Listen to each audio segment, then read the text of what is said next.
Well, hi. Thanks for joining me here. Wow, okay, so last night I spent about an hour or so staring into the bottom of this radio, tracing wires here and there, following circuits around, and trying to clarify quite a number of things so I can proceed sensibly going forward. And I think I made quite a number of discoveries. If I videoed it, you would have heard me babbling like a child while I was doing it, though. Funny, even though the video's not running, was not running, I was still talking out loud, except my sentences turned into pretty much childish gibberish. It's a very interesting experience making these videos, I have to tell you. It's not normal to stand alone and talk in proper sentences as if someone's here while you're working on something like this or almost anything else. Most people are quite silent and they mutter partial sentences and things like that. And just to dwell on this for a minute, quite a few years ago, I became aware, and I think anybody can become aware of this, and maybe you are aware of this already, that when ideas come to us, they come to us in a flash. They come to us almost fully formed. The moment we become conscious of an idea, it is almost fully formed. And at that moment, and this is where I'm suggesting try to get a little sensitive to this. At that moment, before you have attempted to render the idea in words, at that moment when it first pops up, you cannot describe it in any way, even to yourself, because you have no words yet. Even if you have the best words, you have no words applied to it. Normally, when we're thinking, that's as far as we go. And if we do apply words, it's just a few here and there, a few exclamations, partial sentences, stuff like that. I'm really encouraging you to do this because I found this lots of fun in my life. When you get conscious about this, what's the modern word for this? It becomes not self-aware, but there's a modern term people are using for when you're being very thoughtful. Anyway, you can actually feel the moment when the idea pops in. Now, a lot of us, I mean, you've probably done this too. When that happens, sometimes we exclaim something. We say, I got it. Even at the moment we say, I got it, we still have not applied any words to the idea, but it has popped in and we have it more or less fully formed. You ever wonder where that idea came from? Where is the idea generator that thought this thing through and put all the pieces together and finally came up with something that appears to be a new idea and then threw it into your consciousness? Where then you begin to pick it apart in your conscious mind, render it into words so you can communicate with it, and slow it all way, way down. So this is my main point here that I kind of discovered. While I was working away last night, not really speaking like I am now in fully formed sentences and the like. And I'm a little bit sensitive to this idea of ideas kind of existing as pictures or notions or some foggy thing inside your head before you really pick them apart. And then me, while I'm working on it, trying to stay in that mode, which is natural. It's natural to stay like that and to not render ideas into words and just let them flow through. It's a totally different experience for me rendering all these ideas as I work, like I'm doing now, and talking to you. Even as I'm talking to you, I'm sensitive enough to feel the next idea popping in for me to then string out into a bunch of words. So anyway, think about that. I would say as you go through your day, try and pick up on these moments where ideas come into your head. And I think the more you get conscious of this, the more enjoyable the whole experience of life is. Wow, that's a big statement. Maybe that was a little bit too big. Maybe that was a little too big. Maybe I went a little too far. Maybe my new coffee is having this effect on me. That's what it could be. Well, anyway, I'm going to show you a bunch of stuff in here that I figured out last night. I'm going to render it all into words and pointing and that. And hopefully there's still a little bit of looseness in my thinking here. Right towards the end, I'll be able to put the final pieces together. And I think a couple of changes and this radio is going to work. So never mind the coffee. Let's go at this. So, I have no schematic, and that's what's making this so interesting for me. Yes, I'm actually gonna sit down on my seat here. And where to begin? Well, let's begin right here with this big resistor sitting here. It's a big resistor which I'm thinking must be in the power supply somehow. Big high wattage resistor like this. It must be an element of the power supply. And I see it's connected to this terminal here. It's a funny little terminal. I better get my close-up camera going here for this.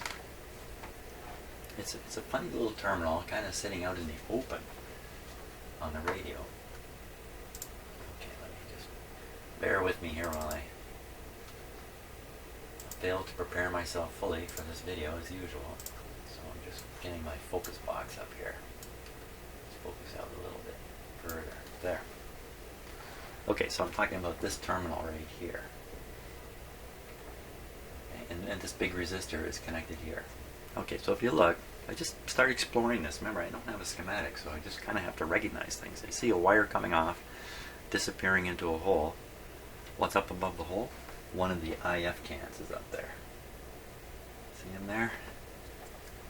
So this is either the primary or the secondary of an IF. If it's the primary, it has a high voltage on it. If it's the secondary, it doesn't. Here's the other hole right up here, and out of it is coming a couple of wires. So now, if you take a look, the other wire from here comes down to this pin. Now, if I'm sitting here, I can't recall exactly which pin this was, but it's either plate on this tube. You know, it's the plate. This is the plate connection. So that's high voltage. So this is all high voltage. So this is high voltage. So that means this resistor is high voltage. Okay, now let's go up to this. Really what I want to concentrate on is this switch and this red wire here. And I'll show you why in a minute. I can't remember everything I showed on the last video, so unfortunately I may re-show some things. I can't remember what I did. So this switch up here is the switch you throw to go from phono to radio. You flip it one way, you're playing records, not hearing the radio. Flip it the other way, you're listening to the radio.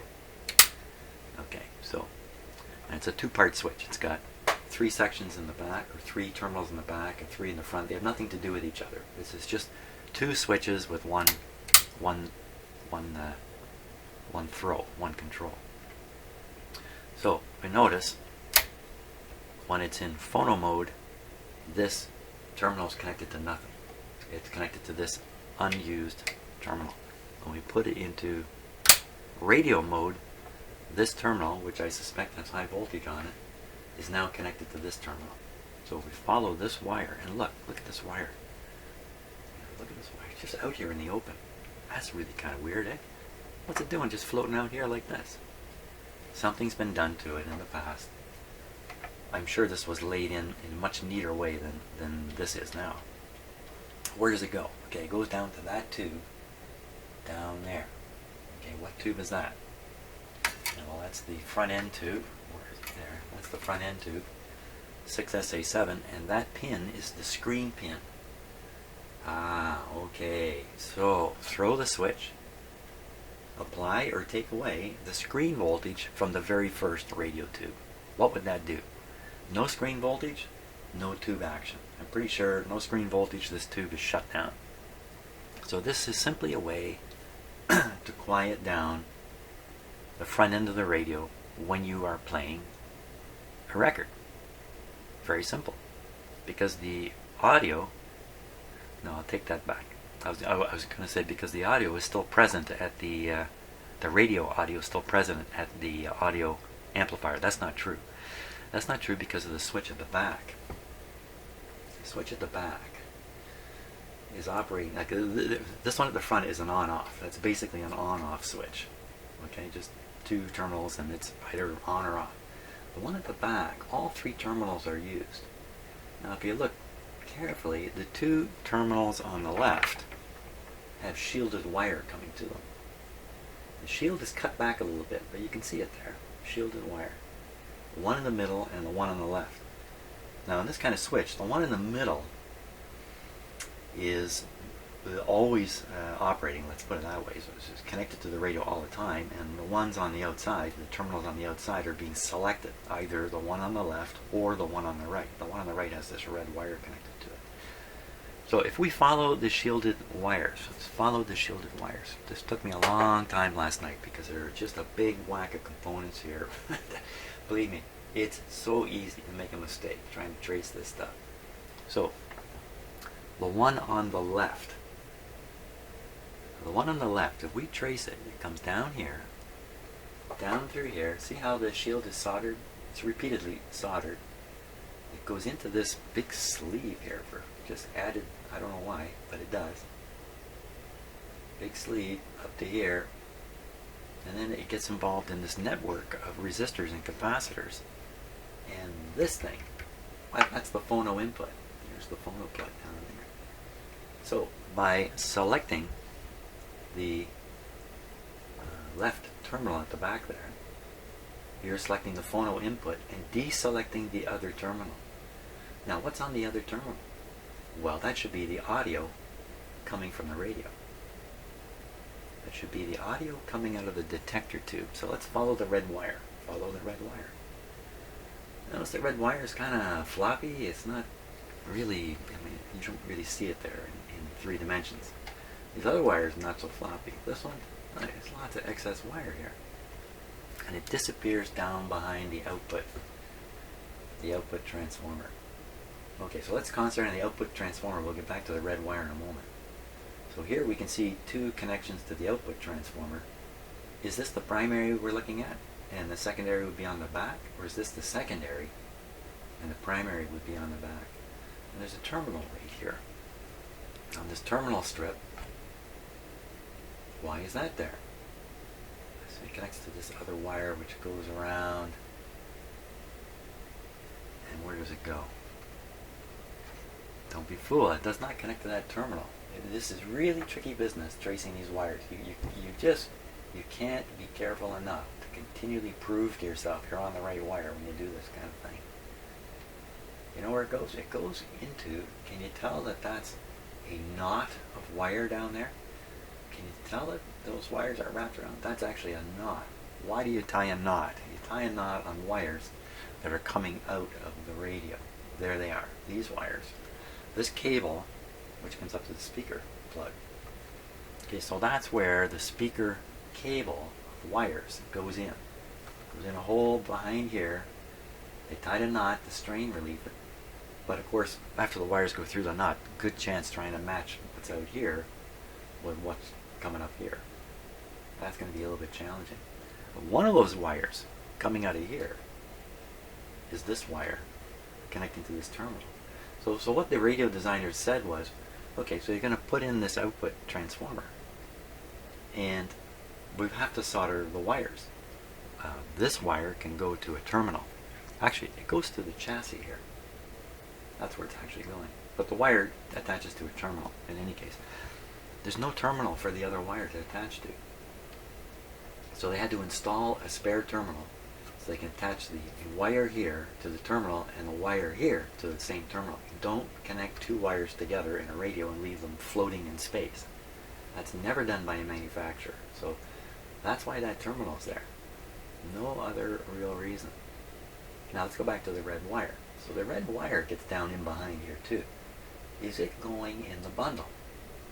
Is it going in the bundle and showing up here? Well, there's no red wire here. Okay. And even though these wires tend to change color over time, they certainly don't turn into a red wire where there wasn't red in the first place. So it does not show up in here.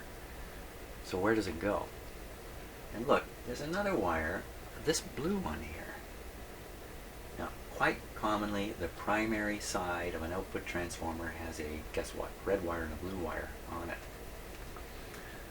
Okay, so now I looked way down here. I spent a long time moving around and picking around and absolutely concluded that this is the primary wire coming out of, this is the secondary side, by the way. So on the back is the primary side.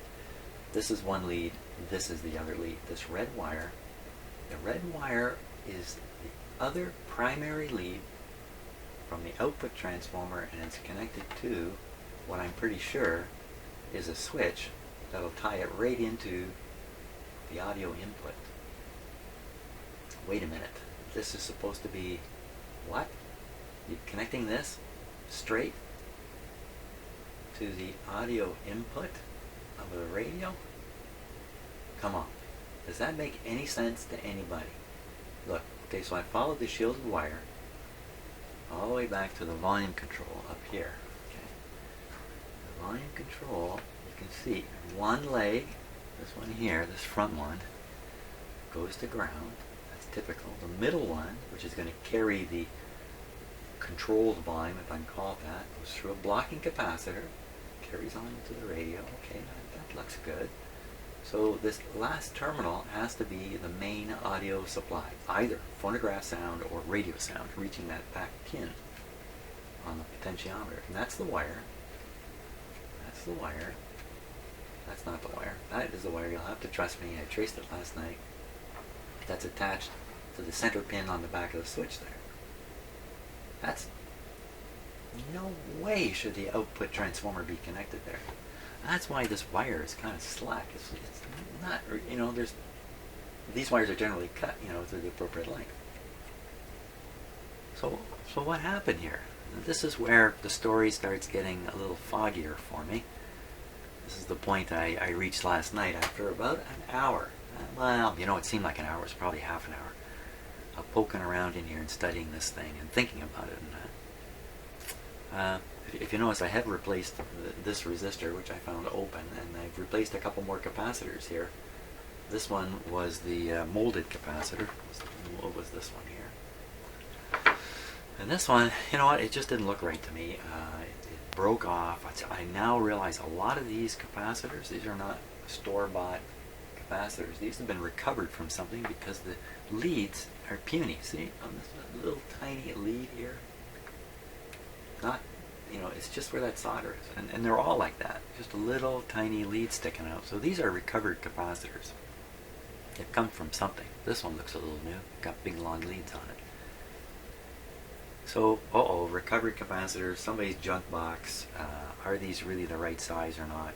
This one appeared to be the right size, the one I took out. This one too. By my guesswork. Because I don't have a schematic. I'm just guessing away. Okay, so what are we going to do now with this red wire? We're so sure that this red wire is totally incorrect. In fact, it's scary incorrect. Where do wires like this normally go on an output transformer? And a lot of radios like this. The output transformer looks like it's connected across the screen grid and the plate. So I'm just going to grab my handy-dandy schematic of another radio. And if we look at the output transformer here, you see the primary kind of looks like it's connected right across between the plate and the screen grid. Now, it may be how it looks. What it probably really is here's the B plus supply, and it's splitting to go to the plate and splitting to go to the screen grid here. And so it's really, if they'd drawn this a little bit differently, it wouldn't look like this is attached. But in fact, you could wire it. You could wire it right between these two pins. And it would, in effect, do the same thing. Well, if you remember, do you remember? Do I remember? That's a good question. When I checked the plate voltage, or the voltage, B plus voltage on this tube, the output tube here, I found it on one terminal but not the other. I believe I found it here. I found nothing there. Okay, so here's the blue wire. The blue wire which goes through a winding and shows up on the red wire. And I got no voltage there. So there'll be no voltage here. So there'll be no voltage up here. So lucky, lucky, lucky. Lucky, lucky, lucky. Because if the B plus had been here, and oh my god, what if it had been 600 volts? And you threw this switch and you shoved the B plus right into the basically the front end of the audio of this radio. I have no idea what would happen next, but it wouldn't be pretty, that's for sure. So, I mean, what do we do? Just disconnect this red wire now and just connect it to the plate. And we're done. Or maybe not the plate. Maybe here. Why not here? Well, this solder is undisturbed. This terminal has not been worked on. Maybe a little hard to see with the video here, but this terminal has not been worked on. This one's been soldered, capacitor here, who knows what else. But this one not worked on, so that red wire never went here. But look at this terminal down here. Look at this thing. Now, some of that's my work, of course. I put these two parts in, but before this was working. Red wire has a red wire on it. This looks like a pretty good place to connect this red wire. It's roughly the right length. I pull back a bit. This wire would reach down to here. Okay, I should do it. Well, I would do a few more tests. I would disconnect this wire from where it is, read some voltages before making the connections. But there's still another piece to this puzzle that I have to solve before I do that. And that is, if the red wire is not connected up here, what is? What is supposed to be connected here? This is a real problem for me. I'm really stuck at this point. Okay, so this is a multi-strand wire, and the lead that was left behind, you just cut the lead from whatever was here, is a solid lead. Okay, so we know it's not a wire that connects here. It should not be a wire. It must be a component with a solid lead. What kind of components have solid leads? Well, resistors and capacitors. Good chance there was a resistor or capacitor coming off this post going somewhere. Oh, it's sooner or later it has to connect to the audio output of the radio. It has to connect to the audio output so that when it's switched over to here, the audio can follow that cable. Where did it go? Into the volume control, then out of the volume control through the blue capacitor down to the grid on the detector tube. So, of course, the detector tube is a two-part tube. It's a detector with a couple of diodes, and quite separately, it's a triode preamp, just a handy package in one glass tube. Those sort of, every radio needs a preamp, so a simple tube with two diodes, there's room for more. So, voila, smart tube manufacturers came up with the multiple tube. It's all part of just the constant push to miniaturize things. And you might not think any of this is miniature, but compared to earlier stuff, yeah, this is a miniaturized, excuse me, miniaturized thing. Okay, so now I'm winging it. From here, it's whatever ideas pop in my head as I talk. So let's go back over here. Actually, there is a little more I figured out. So, out of the detector tube comes the audio right out of the tube, right off the two diodes, and it makes its way to here, to this point. So that terminal right there is, I guess you call this a raw detector output right there. Two things will be at this point. One will be an audio signal. There'll be three things there. An audio signal, a DC voltage, and some RF. Okay, so let's get rid of the RF. We don't want it. The RF is going to be grounded out by this capacitor. Look at this little bit of a design risk in this radio. They put this grounding tab right next to the switch terminal here. Wow, that is close. That is close. I bet you the engineers had a look at that after this whole thing was prototyped and went, I don't know, that's pretty darn close there. Somebody's going to boob it up. But anyway, there it is. So this guy is draining out. Listen, as I say this stuff, I'm telling you what's in my head. I'm not telling you, the absolute truth. I can easily be wrong about these things. But in my mind, this capacitor is draining out the RF from here. So that's done. Now, there's a DC voltage and the audio left here. The audio has to make it to this terminal. So logically, I would wire the radio kind of in this direction. Now it's real hard to see, and I didn't want to do this till now. I'm going to pull this capacitor out of the way. By the way, the solder technique used all over this radio is the layup technique, where you lay up the two wires you want to solder side by side, and then you just glue them together with solder. So all kinds of solder connections have been made that way. Like this is a layup connection here. And you know, I'm not Mr. Great at making solder connections. I like to do a little bit of a mechanical connection. So these are very prone to failure from wiggling. You know, if you wiggle them too much. So I don't want to do that. So can we get up behind this blinding capacitor here and see what's going on?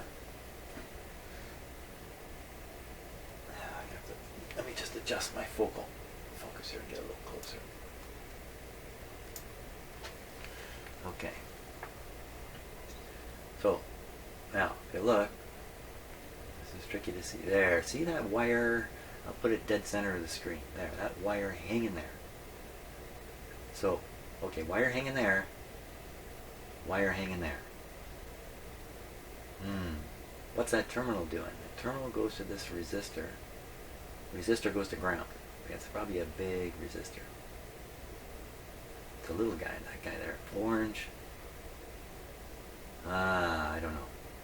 But we'll assume that's a pretty big resistor. We can ignore it. It's as if it's not there. So what if we hooked up a capacitor from that point over to this point? Or it could be a resistor. There's a good look at it there. What is supposed to be hooked onto that? Well, I don't know. What is hooked on there? What did he solder back to that point?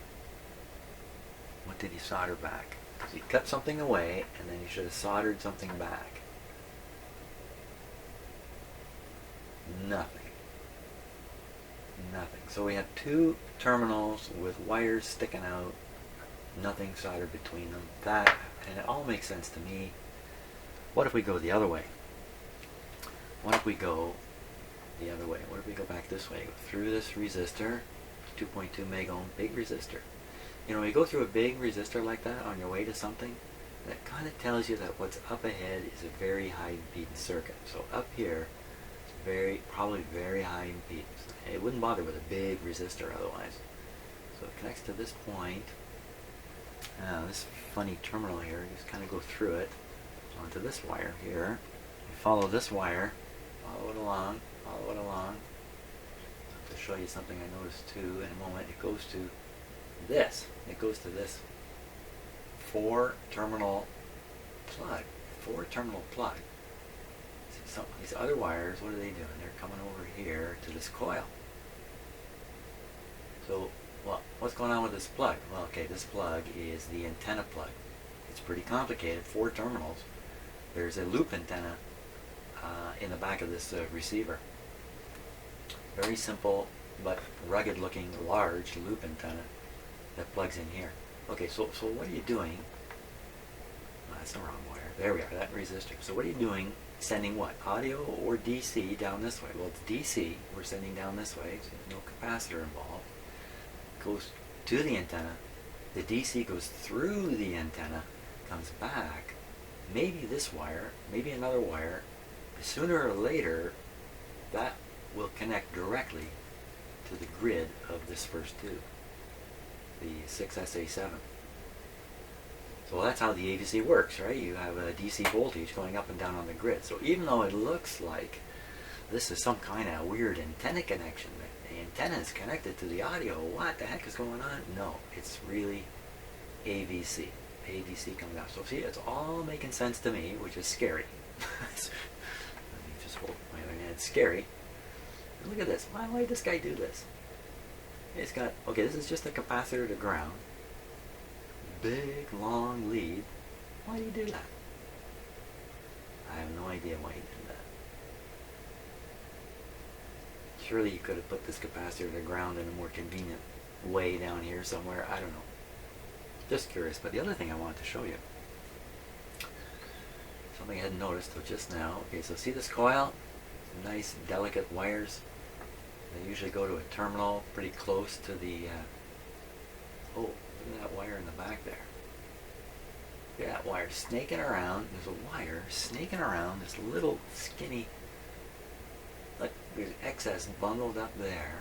Oh, this is not good at all. It's just laying there.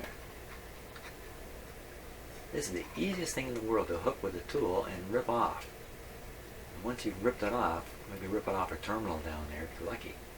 Good luck trying to figure out where it came from without a schematic. Wow. So since I've seen this wire now, I've been a little more careful about moving tools and stuff around here. And by the way, see the wax is knocked off right here? You know, that's bound to happen. It's right on the bottom of the radio, I feel like. It's the exposed surface. It's been whacked. And now it's whacked. This is a little more exposed to moisture. Does it look a little green in there? Yeah, I'd say that's a little bit green.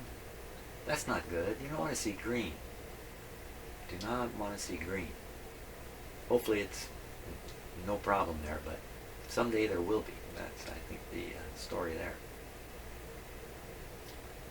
Yeah.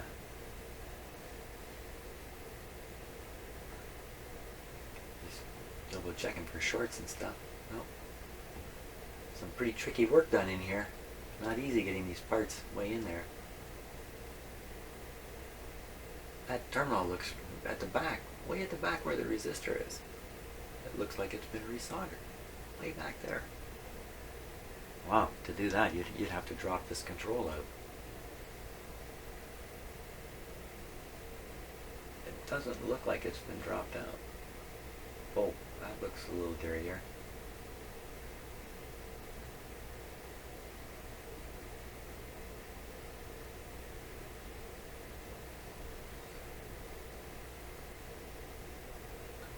No, this doesn't look like that was undone to me. Somebody got the soldering iron way up in there. What for? What's the solder up there? That's just an old resistor there. That's kind of weird looking. Let me get my mini headlight out here. What's going on with that resistor? Maybe that's a soldering iron strike on the side of it there.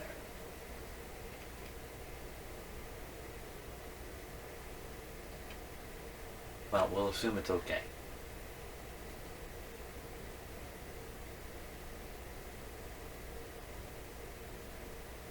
It never hurts to look things over closely. Look at that wire. That wire gets soldered there.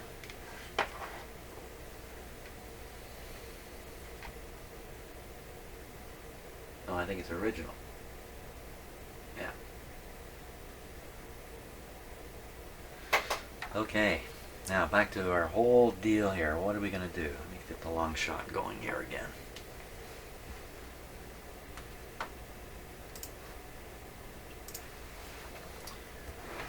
What are we going to do now? Okay, so I think the red wire has got to go here. I'm going to do a few tests first just to see what's going on. So I think this is a B plus supply point. The problem I have with that theory is I don't see the supply wire. I see a wire going off to feed tubes up here. This terminal is not involved with this one. Or is it? Wait a minute. Plate comes here. From here. Or maybe that's the screen. The screen's hooked up here, so the screen is getting screen voltage.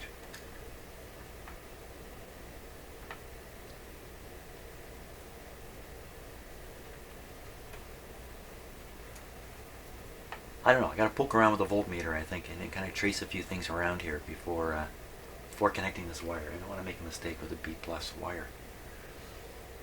The audio side, I think it's pretty straightforward. Once this wire is removed, the terminal's free, I take a capacitor and hook it through there.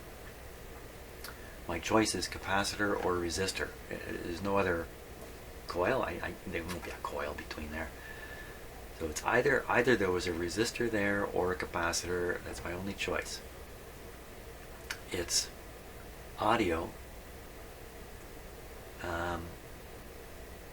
It's audio heading for the top of the volume control over here. Shouldn't require a capacitor at this point. Is the capacitor that blocks the DC from getting further into the audio is this one here. So, okay, so I have another option, that is a straight piece of wire. If it was a straight piece of wire, the guy who did work on this would not have removed it. And I'm willing to bet if it was a resistor, the guy working on this wouldn't have done anything with it, because he didn't do anything with any resistors in here. He just went after the capacitors. So I think, just by sleuthing it out, a capacitor's been removed there. Now, what harm can come if I stick a capacitor in there and it's supposed to be a resistor or something? Well, I don't think any harm can come. I mean, for crying out loud, the guy hooked up the red wire from the output transformer and got away with that. Surely I can hook up a capacitor back to the audio and the world will not come to an end. So I think that's the deal. We disconnect the red wire, turn on the set, poke around some voltage tests, get comfortable with where the red wire really should go. Turn off the set, put in the capacitor, hook up the red wire, let her rip. I think that's the deal. I think. Okay. Let's just do that. Just get rid of an extraneous lead here. A few other things that will only confuse the issue if I have to actually run for it or something like that. So first step is remove that red wire. What a lucky break. This is a bad mistake that had no consequence as far as I can tell. Why would it have no consequence? There's no high voltage on it. Why is there no high voltage on it? Because no high voltage on this terminal. Why is there no high voltage on this terminal? Because this is the one that actually supplies it. Does all that make sense? Let's check out my wire length theory here. How long is this wire? Does it reach over here? Whoa. Okay, so if it kind of matches the curve on its brother, which is quite likely, look at that. Goes right there. Goes right there except for the wire that's been cut away. Just pull it a little bit, there's enough wire. That's almost certainly where it goes. Feeling pretty good about that idea. Okay, are we ready to fire them up? Voltmeter. We're going to want to always check the B+. Now last time the B+ appeared to be in the normal range at 275, and we still don't have the output tube hooked up. That's got me a little, it's got my antenna wiggling, let's put it that way. Yeah, put that there. Oh, I guess did I don't remember. I think I had the speaker plugged in the last time I tested. I hope I did. It's got to be plugged in every time we do this. Or there's no... I still got to deal with that thing too. Okay.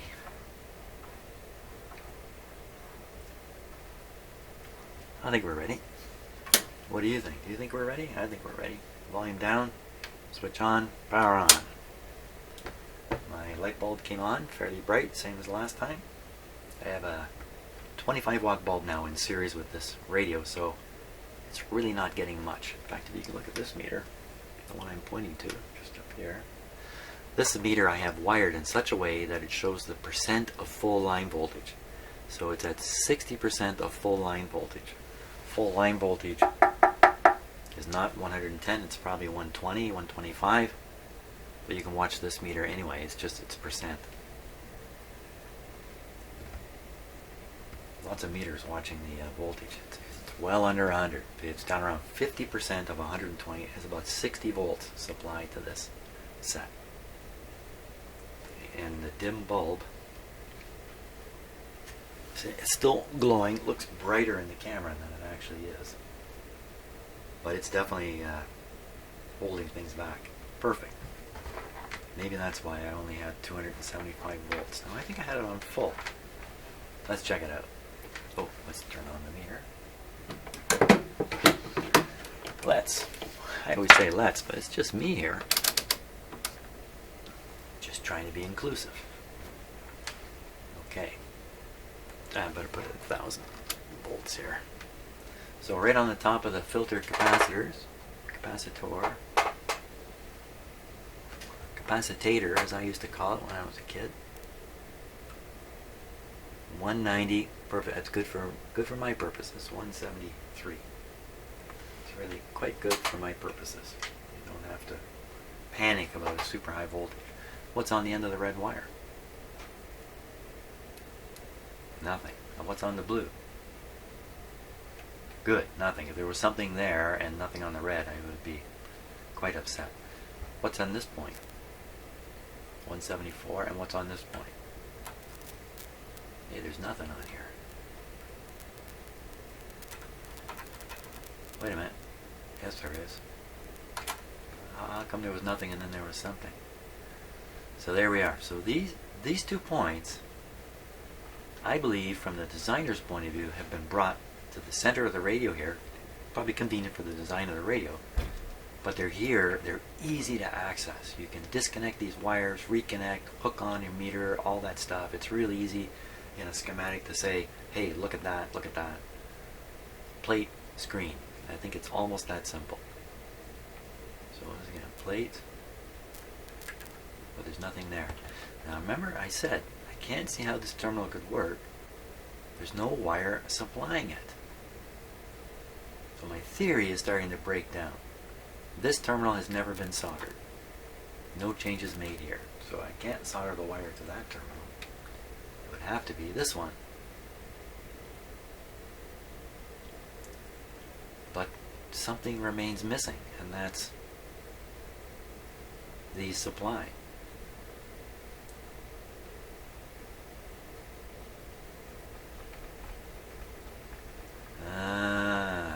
Okay, how could that be? I mean,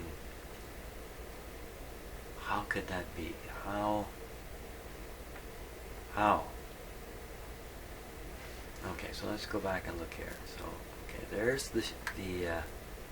oh, my meter came to life under there.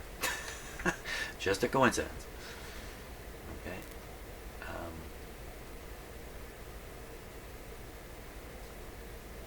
So, wait a minute. I am getting a voltage there.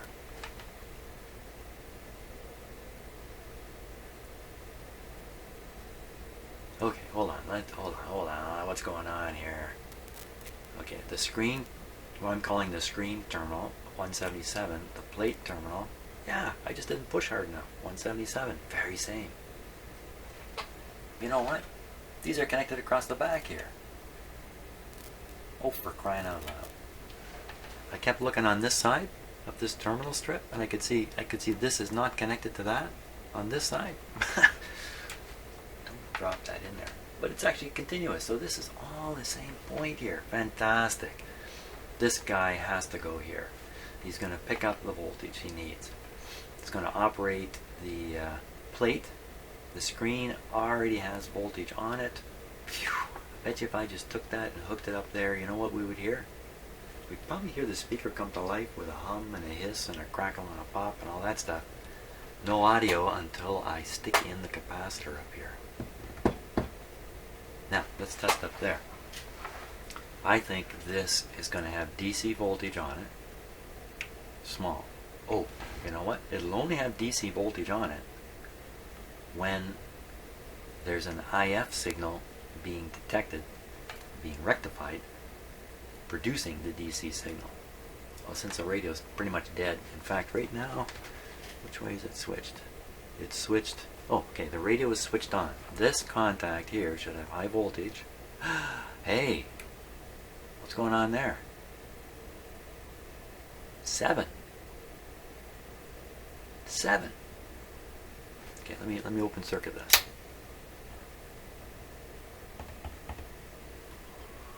Okay, so by throwing the switch, I open circuited this resistor circuit. I cut the current off flowing through the resistor. So there's no voltage drop in the resistor anymore. I'm able to read the same voltage on either side. 150. Isn't this 170? 180. Okay, 180. Wow. Okay, so this resistor has gone way high.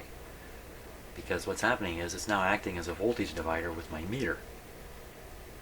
And The only way I'm getting less than 160 on the meter is because this resistance is somewhere up in the range of the resistance in the meter, like a megohm. What's it supposed to be? 2 something orange. 20K. 20K. 20K, that's a pretty big resistor. But 47K is quite common in these kinds of positions. 20K. Okay, time for a few little calculations here. I don't do many calculations.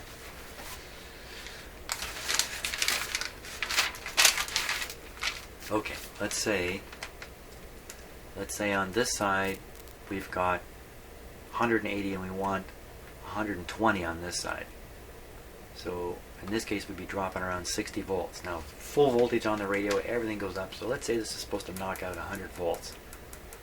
That's supposed to knock out 100 volts. It's in a screen circuit, so there's a heavy current. So 100 volts, what kind of current would come from that too? What would the screen current be in a 6SA7? I think I can find that out. I don't normally do this kind of stuff, but why not? 6SA7. See, I can't trust the color bands on a resistor like that. 6SA7. They may have changed color over time. So we want to look at the what they would call grid number 2. What they usually call, where is it? Grid number 3. What am I looking at here? Capacitances. No. Maximum ratings. Here we are. Grids number 2 and number 4 voltage. 100 volts maximum. Yeah, so this resistor has to knock out everything above 100 volts. So we're putting 100 volts on this wire. And we think the B plus is running around 300, so this has got to knock out 200 volts here. That's a fair bit. And now, back to the voltage. Grid number 2 and number 4 input. A watt. What's it doing? 1 watt max. Why is it giving me in watts? That's not what I'm looking for. I want the screen current. There's 2 screens in that too. Grids number 2 and number 4 current. Here we are. Okay, so it gives it in different operational states, with lower and higher B plus. So typically it's 8.5 milliamps. Okay, so here we are, 8.5 milliamps. So if the tube is running right, oh man, let's see if we can do this. 8.5 milliamps. And we think we want to knock out something like 200 volts. So R goes E over I, 200 divided by 8.5 m. Okay, which would be 200. If I change this, so I get rid of that and put 3 more zeros up here, just because I can do it easier. Change that from 8. That's too tough a number. Put 10 there. That's easy. 10. That gives us 20. Okay. Oh! Isn't that great? And that's roughly what I thought this was. Hey, let's turn the set off before I stick my fingers in there. Get out the old ohm meter. Hey, that was pretty cool, eh? I was nervously calculating. I think I'm going to come up with some wild number and then be stuck trying to explain what the heck I did. But of course, the worst thing that can happen is the wrong answer looks right. So that's the worst thing that can happen here. Okay, well, let's just take a peek. Any voltage left? Because didn't this guy hold on a long time? Ooh, a little witty bitty. 9 volts. That's enough to mess up our resistance testing. No, what am I saying? There's no current going through this thing. Switch is open up here, terminal's open. I can, come on, Jim, wake up.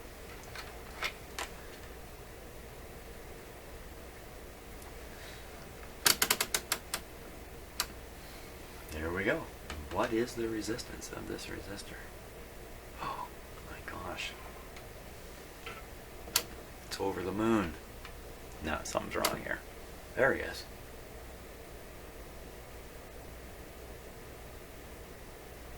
Can't quite make up its mind there, can it? 4.5 megohms. That's a far cry from 20K.